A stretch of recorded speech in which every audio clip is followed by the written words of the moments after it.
नमस्ते दोस्तों, आज का एपिसोड है गिफ्ट पर। लेकिन ये वाला गिफ्ट कोई बर्थडे का गिफ्ट नहीं है। ये है एमएससी गिफ्ट स्कीम, जो माइक्रो और स्मॉल इंटरप्राइजेज को ग्रीन टेक्नोलॉजी अपनाने में मदद करता है।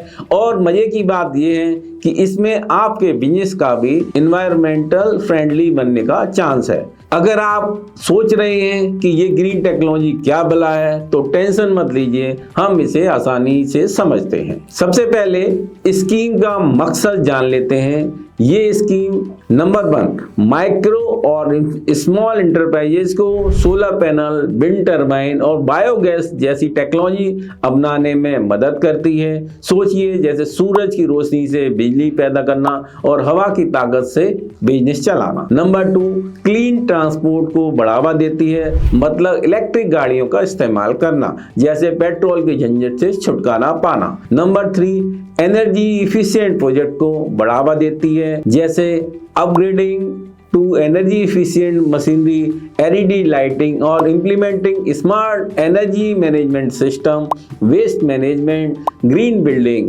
इस स्कीम के अंतर्गत एलिजिबल मशीन की लिस्ट msme.gov.in की वेबसाइट पर उपलब्ध है। कोई भी बोरोवर उस लिस्ट की मशीन को चेक कर सकता है। नंबर 4, वेस्ट मैनेजमेंट और रिसाइकलिंग प्रोजेक्ट को बढ़ावा देती है, जैसे implementing water saving technology, waste water treatment system और rain water harvesting, circular economy project. अब आते हैं असली गिफ्ट पर और समझते हैं कि इस स्कीम के क्या फायदे हैं। Number 1, interest subvention.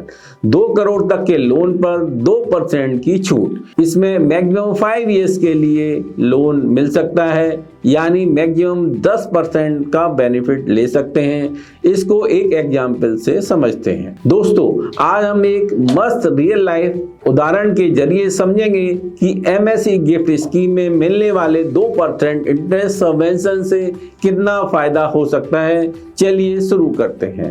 मान लीजिए रमेश जी का बिजनेस है, वो अपने फर्नीचर बनाने के कारखाने को अपग्रेड करना चाहते हैं। ये न्यू मशीनरी एनर्जी इफिशिएंट होनी चाहिए। इसके लिए उन्होंने बैंक से 2 करोड़ का लोन लिया है। बैंक का ब्याज दर 9% है। लोन की अवधि 5 इयर्स है। अब देखते हैं कि इंटरेस्ट सबवेंशन का क्या फायदा होगा। सबसे पहले लोन की ब्याज की कैलकुलेशन करते हैं बिना स्कीम के बेनिफिट के साथ। अगर स्कीम ना हो तो रमेश जी को 2 करोड़ पर हर साल 9% की दर से ब्याज देना होगा। यानी ब्याज की कैलकुलेशन कुछ ऐसी होगी। फर्स्ट ईयर में 2 करोड़ रुपए पर 9% के हिसाब से 18 लाख का ब्याज देना होगा। सेकेंड ईयर में 1 करोड़ 60 लाख पर 9% के हिसाब से 14.40 लाख का इंटरेस्ट देना होगा। थर्ड ईयर 1.2 करोड़ पर 9% के हिसाब से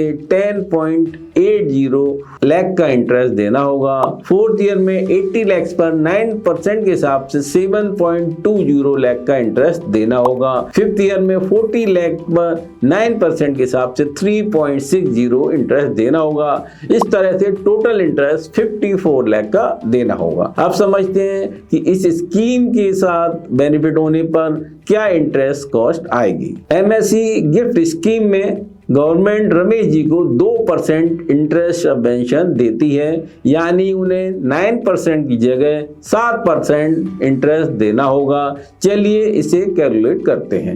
फर्स्ट ईयर में 2 करोड़ पर 7% के हिसाब से 14 लाख का इंटरेस्ट देना होगा। सेकेंड ईयर पे 1.60 करोड़ पर 7% के हिसाब से 11.20 का इंटरेस्ट देना होगा। थर्ड ईयर में 1.20 करोड़ पर 7% के हिसाब से 8.40 लाख का इंटरेस्ट देना होगा। फोर्थ ईयर में 80 लाख पर 7% के हिसाब से 5.60 लाख का इंटरेस्ट देना होगा। फिफ्थ ईयर में 40 लाख पर 7% के हिसाब से 2.80 लाख का इंटरेस्ट देना होगा।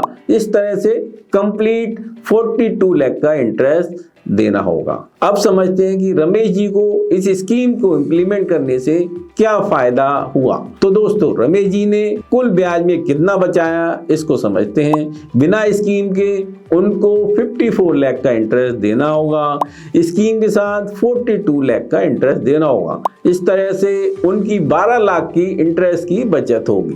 देखा दोस्तों, रमेश जी ने सिर्फ इंटरेस्ट सबवेंशन का फायदा उठाकर 12 लाख की बचत की। ये पैसा वो अपने बिजनेस में दोबारा इन्वेस्ट कर सकते हैं या नई टेक्नोलॉजी एडॉप्ट करने में यूज कर सकते हैं। अब समझते हैं रिस्क शेयरिंग फैसिलिटी के बारे में। रिस्क शेयरिंग फैसिलिटी जो सुनने में थोड़ा भारी लगता है, लेकिन है बहुत काम की चीज। चलिए इसे थोड़ा मजेदार तरीके से समझते हैं। मान लीजिए राजू भाई का एक छोटा सा बिजनेस है, वो सोलर पैनल बनाने की प्लानिंग कर रहे हैं, लेकिन बैंक वाले लोन देने से पहले 10 बार सोच रहे हैं। भाई अगर रामू डिफॉल्ट कर गया तो ऐसे में रिस्क शेयरिंग फैसिलिटी आती है मदद करने।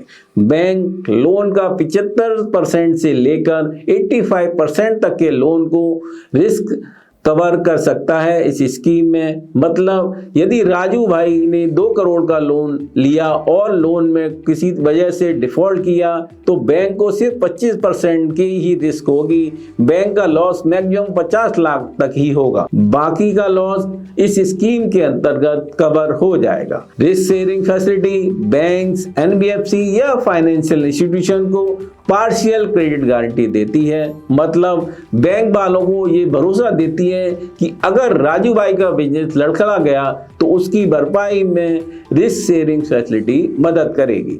अब सवाल उठता है कि ये रिस्क शेयरिंग फैसिलिटी किसके लिए है? तो भाई ये सिर्फ उन प्रोजेक्ट के लिए है जो ग्रीन है, यानी जो क्लाइमेट चेंज को कम करने और एडॉप्शन में मदद करते हैं, जैसे राजू भाई का सोलर पैनल का प्रोजेक्ट। तो दोस्तों, रिस्क शेयरिंग फैसिलिटी एक तरह का टेंशन मिटाओ प्लान है। बैंक को भी कॉन्फिडेंस मिलता है और राजू भाई जैसे एमएसएमई को भी राहत मिलती है। मतलब सभी खुश।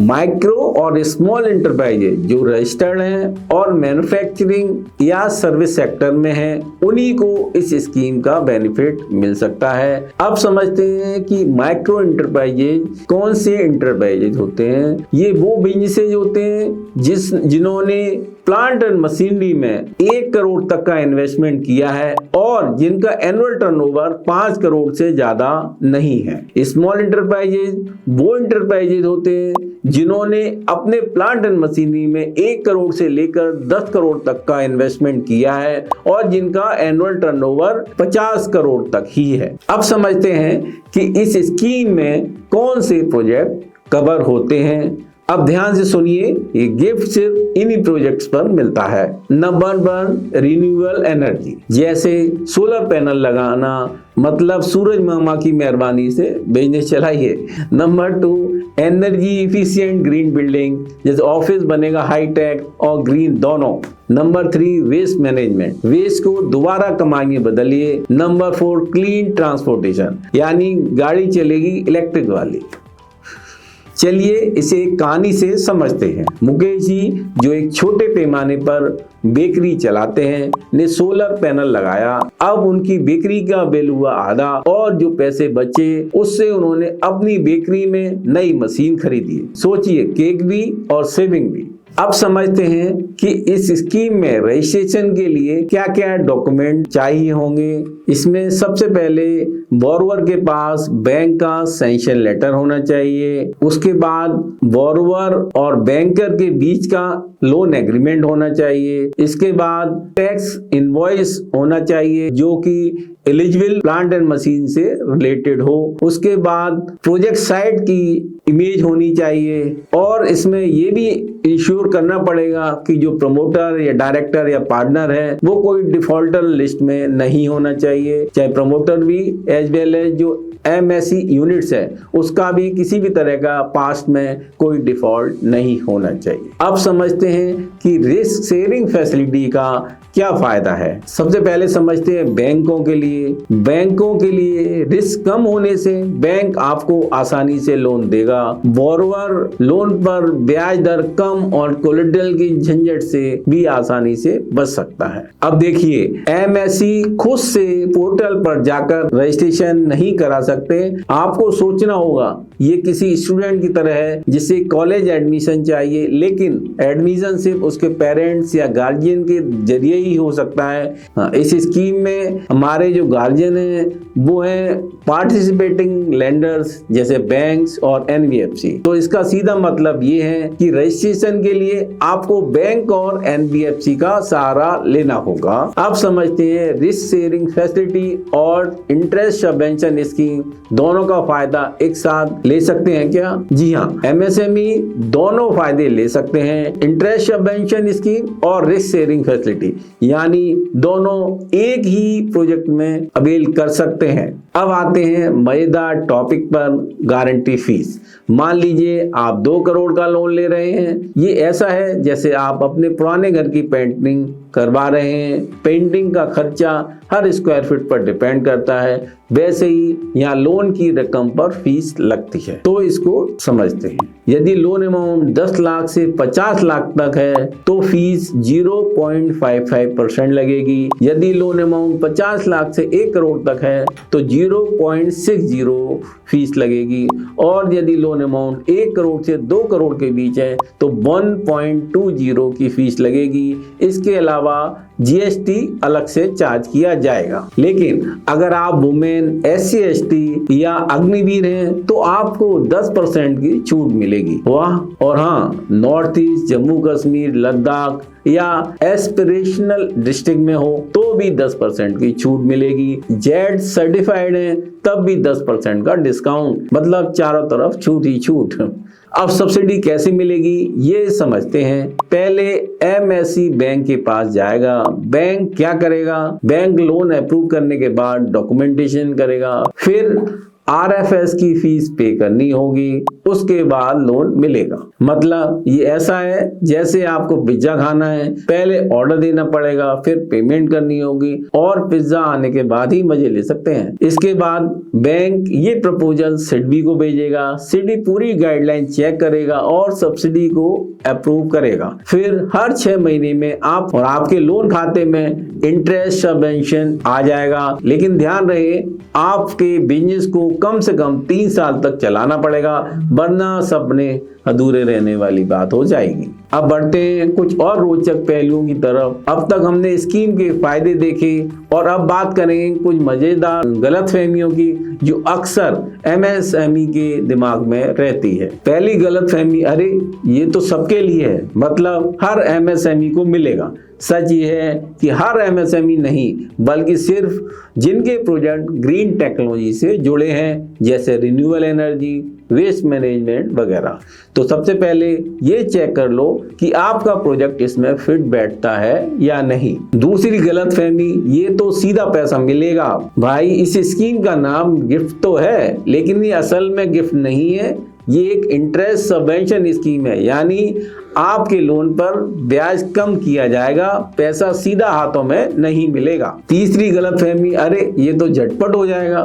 दोस्तों, हर स्कीम को समझने और अप्लाई करने में समय लगता है। इसमें डॉक्यूमेंटेशन, टेक्निकल इवैल्यूएशन और फाइनेंशियल असेसमेंट होता है। तो धैर्य रखें और पूरी तैयारी के साथ आगे बढ़ें। अब चौथी बड़ी गलतफहमी, सिर्फ बड़े बड़े प्रोजेक्ट को ही इसका फायदा मिलेगा। बिल्कुल नहीं, छोटे स्तर के प्रोजेक्ट भी इसमें शामिल हो सकते हैं, बस प्रोजेक्ट का ग्रीन और सस्टेनेबल होना जरूरी है। अब आप सोच रहे होंगे कि इस स्कीम को सही से कैसे यूज किया जाए। चलिए आपको कुछ टिप्स समझा देता हूँ। टिप नंबर 1, स्कीम को अच्छे से समझें। पहले एलिजिबिलिटी क्राइटेरिया चेक करें, देखिए आपका प्रोजेक्ट ग्रीन टेक्नोलॉजी के दायरे में आता है या नहीं, और डॉक्यूमेंट का पहले से इंतजाम कर लें। ये एकदम बेसिक चीज है। टिप नंबर 2, एक्सपर्ट की सलाह लें। आपके बैंक या फाइनेंशियल इंस्टीट्यूशन से बात करें। अगर और क्लैरिटी चाहिए तो ग्रीन टेक्नोलॉजी और फाइनेंस के एक्सपर्ट से कंसल्ट करें। टिप नंबर 3, मजबूत प्रोजेक्ट प्रपोजल बनाएं। जितना आपका प्रोजेक्ट क्लियर और वायबल होगा, अप्रूवल के चांस उतने ही ब्राइट होंगे। टिप नंबर 4, डॉक्यूमेंट का ध्यान रखें। प्रॉपर डॉक्यूमेंट के बिना आपका एप्लीकेशन रिजेक्ट हो सकता है, तो रेडी रहिए। टिप नंबर 5, ग्रीन टेक्नोलॉजी को अपनाएं। लंबे समय में ये ना सिर्फ आपके बिजनेस के लिए फायदेमंद है, बल्कि आपकी ब्रांड वैल्यू भी बढ़ाएगा। तो दोस्तों ये थी हमारी गाइड एमएससी गिफ्ट स्कीम पर सही जानकारी और प्लानिंग के साथ आप इस स्कीम के सभी फायदे उठा सकते हैं। और अगर और सवाल हो तो कमेंट में लिखें। हम मिलेंगे अगले वीडियो में। तब तक के लिए खुश रहें, ग्रीन सोचें और अपने बिजनेस को सस्टेनेबल बनाएं।